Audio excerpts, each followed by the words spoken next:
What is a World War II fact that no one will believe but is completely true? Hitler's nephew fought for the US Navy. His nephew, William Patrick Hitler, moved to America before the war, joined the Navy, and fought against his uncle. You can't make that up. Another relative of Hitler, Simeon Hitler, served as a machine gunner in the Red Army and heroically died in the defense of Sebastopol. And when he received a medal, his surname was changed to Hitlov in official documents. There was a high school history teacher who was supposed to be flying these tiny one-seater planes with cloth wings called the J-3 Piper Cub, just to spot enemy positions and report back. He strapped 6 bazookas to his and took out enemy tanks instead. Charles Carpenter. Interestingly, his plane survives to this day, eventually being found in Austria before being returned to the US and repainted in his markings. Bazooka Charlie was a flying instructor because of his age, married status, and teaching experience, but he wanted to get into the action, so volunteered for this new artillery spotter pilot role. In 1944, a Liberty ship containing 1,400 tons of explosives sank in the Thames estuary. It's still there. The SS Richard Montgomery. I lived in that area of the UK for a while. It's a big problem with the corrosion and tide, which can detonate the explosives at any moment. Heard rumors that if it went off, half the windows in Sheerness and Southend would shatter.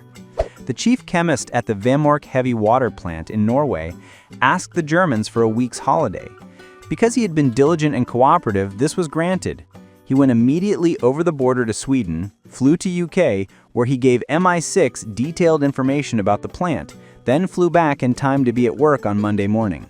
The subsequently successful Operation Gunnerside used his accurate information to successfully destroy the factory and thus end Nazi hopes of an atomic weapon.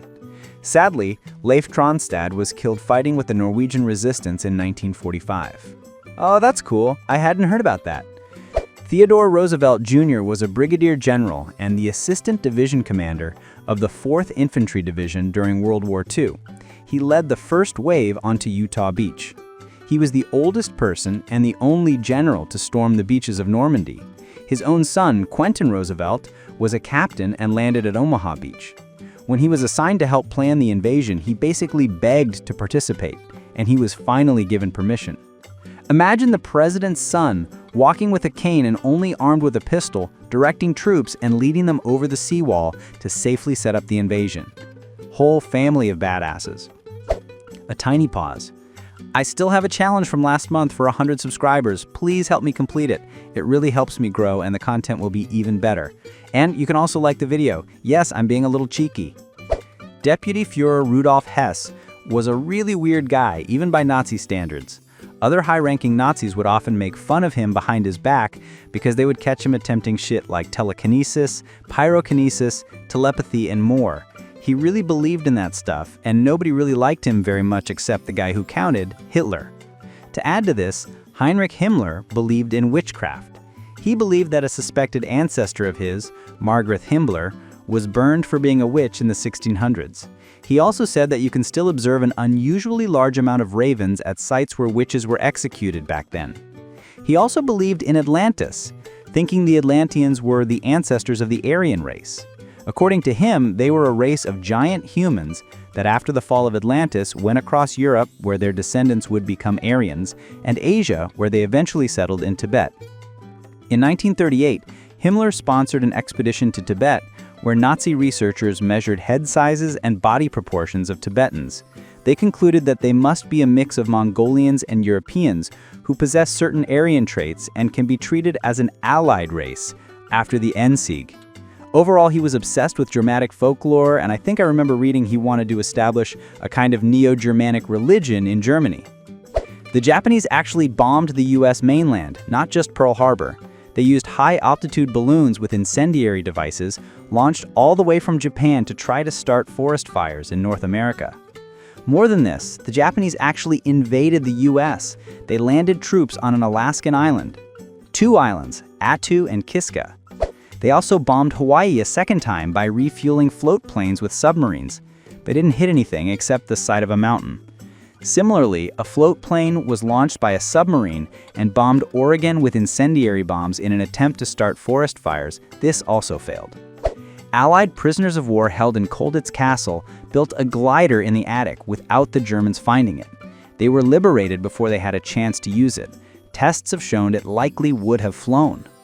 The only recording ever made of Hitler speaking in a normal conversational voice was made in 1942 when he traveled to Finland to basically apologize to the Finnish leadership for vastly underestimating Soviet industrial capacity.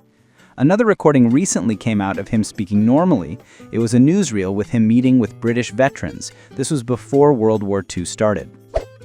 Nur in Süddeutschland, in Baden wird diese Rhein-Tiefebene wird ebenfalls kultiviert. Napalm was developed in Harvard, and the U.S. Army built a mock Japanese village to prove its destructive power on the flammable building material used in the Asian Pacific. One of the largest bonsai charges of the war happened on U.S. soil, in the snow, the Battle of Attu in the Aleutian Islands, Alaska. It's also the last land battle on U.S. soil. The British utilized filmmakers and magicians for some aspects of subversion and espionage. A great example of this was them building a fake city of lights in North Africa in order to draw away German bomb raids. Another example was a fake D-Day. The Allies staged a fake invasion force in a position that would indicate they were invading somewhere other than Normandy. They used inflatable tanks, planes, and other equipment made from plywood, paper, and anything else cheaply available. General George Patton was visiting wounded soldiers sometime before D-Day. One soldier was suffering from what today we know as PTSD. Patton thought the soldier was a coward and slapped him. After the ensuing scandal, he was relieved of duty. When the dummy invasion force was created, Patton wasn't doing anything, so they gave him command of the fake force, which helped a lot in convincing Germany that was the legit attack. They knew Patton, and because they're Nazi assholes, couldn't believe an officer of his caliber was relieved of duty for slapping a soldier. The Polish Anders army had a brown bear fighting the Nazis with the rank of corporal. I will never not love Wojtek, the Polish artillery bear. Here was a documentary about Andrew's army, and a moment when a U.S. soldier was at Monte Cassino. He said he was moving towards a forest when on a path, among trees and the sound of artillery, a figure loomed in front of him. He looked closer, and it was a bear standing straight up on its legs, towering over him. In a moment of panic, fight or flight, he realized the bear was holding a large artillery shell. For a moment, Good wondered if his mind is playing tricks in the last minute of his life before the bear eats him or the shell drops and they will both die in explosion. The bear grunted, telling him to move out of the way, and when he did, Wojtek the bear kept moving, carrying shells towards the front and towards the Polish troops. After the nuclear bomb on Nagasaki, Japan on 9 August 1925, Japan stayed on top of the list of the most nuked countries in history for exactly 325 days before that title went back to the US.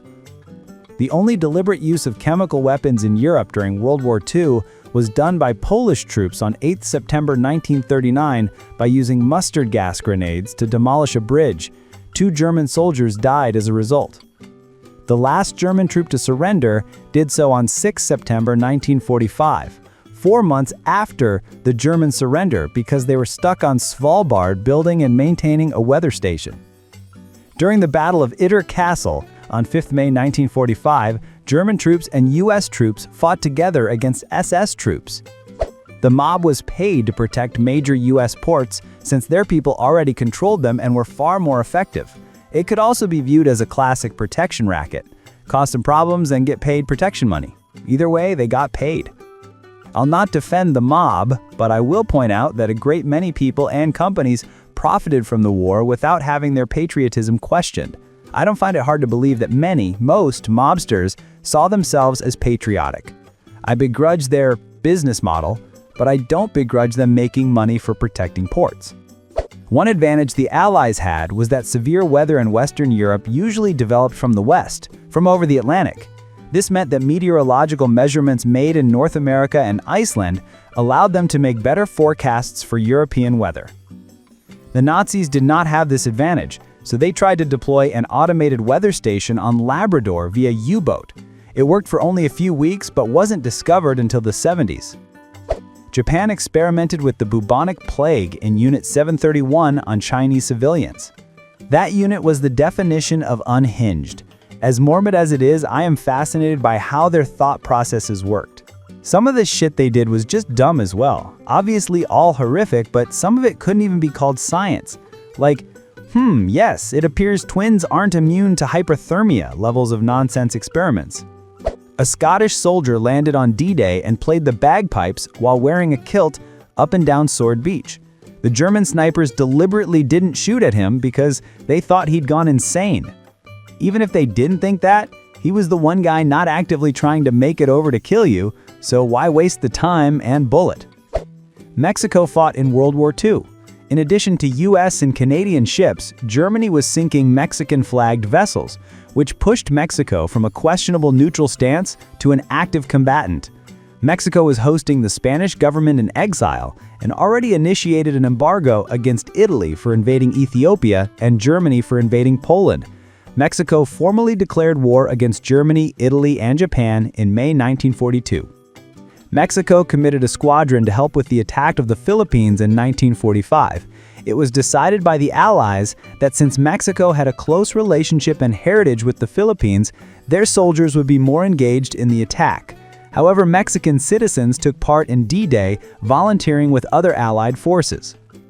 Just one of the main gun turrets of a Yamato-class battleship weighed more than any destroyer at sea in World War II.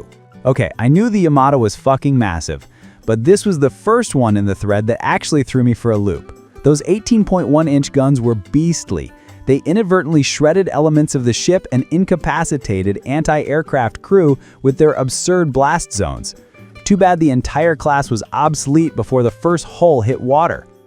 The British dropped bombs made of wood on a German airbase once to let them know that they knew it was a decoy airbase with fake planes made of wood.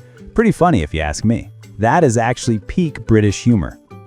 Japanese troops landed in northwest Australia on a reconnaissance mission and then left after a few days after finding nothing but mangroves and old campfires.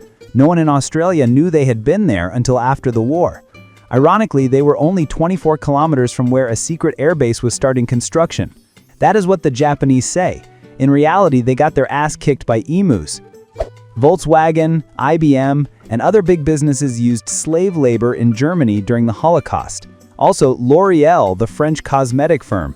Its founder was really pro-Nazi Germany and only participated in the resistance when they smell the wind changing. Eugene Schuller, the founder of L'Oreal, was in a far-right group called La Cagoule and praised the occupation of France and collaboration. The guy who married his daughter Liliane also praised collaboration and wrote a very anti-Jew article in the newspaper he was employed at the time as well. Thank you so much for watching. Don't forget to give me your precious likes. I really appreciate them. Subscribe and write what is a World War II fact that no one will believe but is completely true in comments. Talk to you soon.